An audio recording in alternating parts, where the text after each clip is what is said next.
Hello, people. I'm Detroit Miracle. Yes, and indeed. Right now, I am here to review the brand new Captain America movie. I believe it was Captain America 4 A Brave New World. Okay, so it so happens that Captain America Steve Rogers passed the torch to his best friend, or one of his best friends, named the Falcon. He was the Falcon. It was a test pilot for the military, and they were developing a prototype flight program where soldiers would have wings and flight packs like that. So over the years, you would find that his buddy Falcon worked with Captain America and the other Avengers. He was in some Avengers movies, and he was in another Captain America film, rather.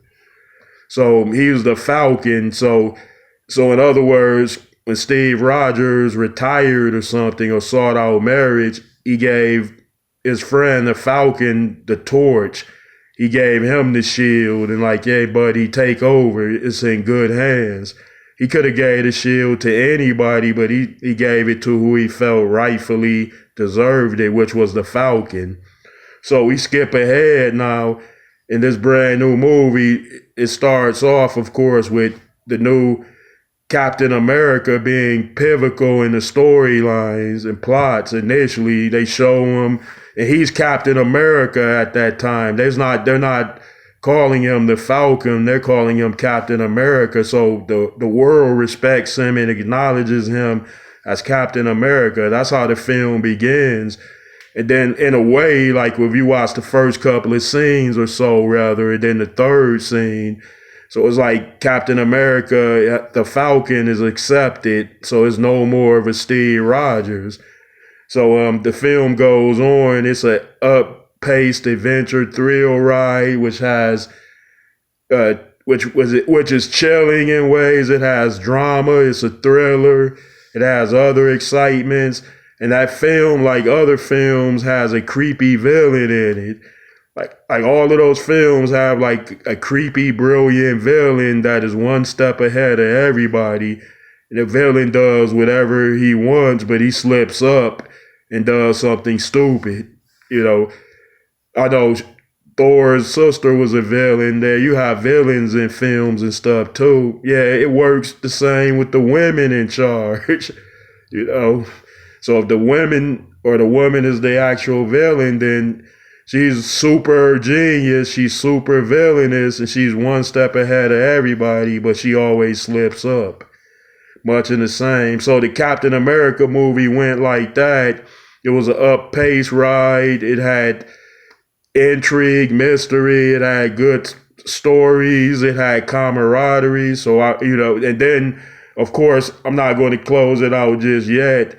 We get to the end climactic scene, like with which closes everything out, and it's supposed to make it make sense and that sort of thing. I think that was good the way that they delivered that to the fans.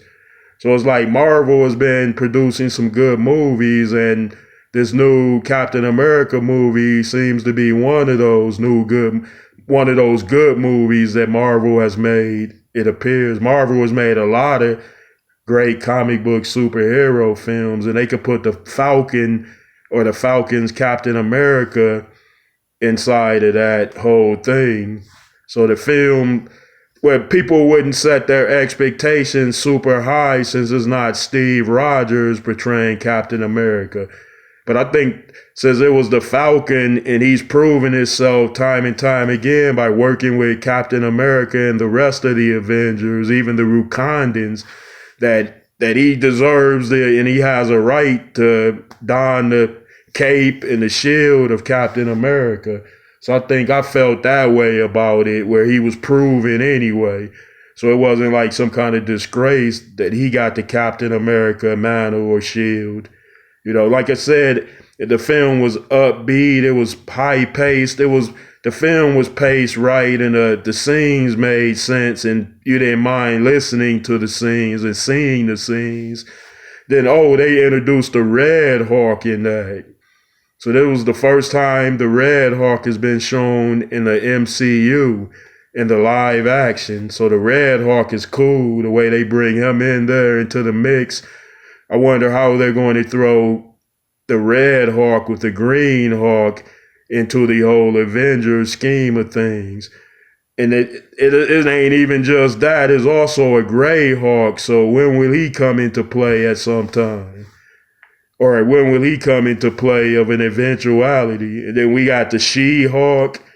So yeah, they might as well make a Hawk movie with all the Hawks in it and just go Hawk crazy and put them up against like cosmic warriors that hunt and stuff. They hunt and look for the most powerful people to hunt and to put them into their like petting zoo or something.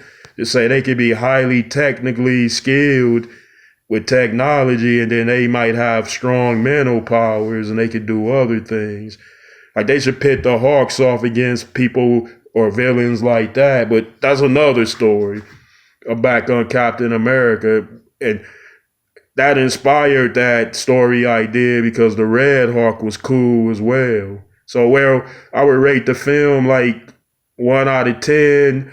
I would say maybe an 8.5 or nearly a 9. It would be just barely like a 9. I won't give it a 10, but I would say the film was good enough for me.